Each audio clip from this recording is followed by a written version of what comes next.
ಬೆಂಗಳೂರಲ್ಲಿ ವಿಶೇಷ ಚೇತನ ಯುವತಿಗೆ ವಂಚನೆ ಎಸಗಲಾಗಿದೆ. ವಿಶೇಷ ಚೇತನರನ್ನ ಮದುವೆಯಾಗೋದಾಗಿ ವಂಚಿಸಿರುವಂತಹ ಘಟನೆ. ಯುವತಿಯ ಬಳಿ ಲಕ್ಷಾಂತರ ರೂಪಾಯಿ ಹಣವನ್ನು ಪಡೆದು ವಂಚನೆ ಮಾಡಲಾಗಿದೆ.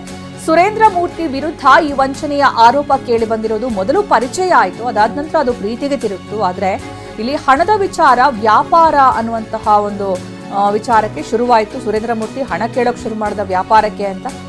ಇನ್ನು ಈ ಯುವತಿ ತನ್ನ ಬಳಿದಂತಹ ಹಣ ಎಲ್ಲ ಕೊಟ್ಟು, ಚಿನ್ನ ಅಡವಿಟ್ಟು, ಸಾಲ ಮಾಡಿ ಇನ್ನೊಂದಷ್ಟು ಹಣವನ್ನು ಕೊಟ್ಟು ಯುವತಿ ಮದುವೆ ಆಗಬಹುದು ಅನ್ನುವಂತಹ ಒಂದು ನಂಬಿಕೆಯ ಮೇಲೆ ಸಹಾಯ ಮಾಡ್ತಾ ಇದ್ರು. ಆದರೆ ಯಾವಾಗ ಹಣ ಎಲ್ಲ ಪಡೆದ್ನೋ ಈ ಭೂಪ ಸುರೇಂದ್ರ ಮೂರ್ತಿ ಮದುವೆ ಆಗ್ತೀನಿ ಅಂತ ನಂಬಿಸಿ ವಂಚನೆ ಎಸಗಿದ್ದಾರೆ. ಮದುವೆ ಆಗದೆ ವಂಚನೆ ಎಸಗಿರೋದು. ಕೊಡಿಗೆಹಳ್ಳಿ ಪೊಲೀಸ್ ಠಾಣೆಗೆ ಈಗ ಸಂತ್ರಸ್ತೆ ದೂರನ್ನು ಕೊಟ್ಟಿದ್ದಾರೆ.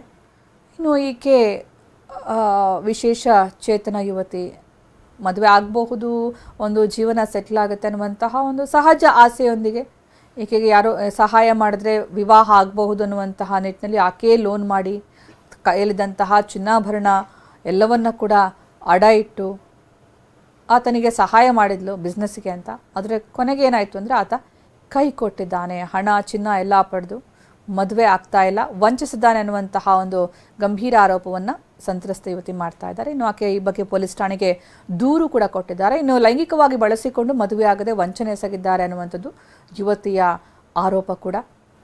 ಕೊಡಿಗೆಹಳ್ಳಿ ಪೊಲೀಸ್ ಠಾಣೆಗೆ ಈ ಬಗ್ಗೆ ಸಂತ್ರಸ್ತೆ ದೂರನ್ನು ಕೊಟ್ಟಿದ್ದಾರೆ. ಪ್ರೀತಿ ಪ್ರೇಮ ಅಂತ ನಂಬಿಸಿ ಆಕೆಗೆ ಮೋಸ ಮಾಡಿದ್ದಾನೆ ಸುರೇಂದ್ರ ಮೂರ್ತಿ ಅನ್ನೋದು. ಈಗ ಪೊಲೀಸರು ಏನು ಕ್ರಮ ಕೈಗೊಳ್ತಾರೆ ಕಾದು ನೋಡಬೇಕಾಗಿದೆ.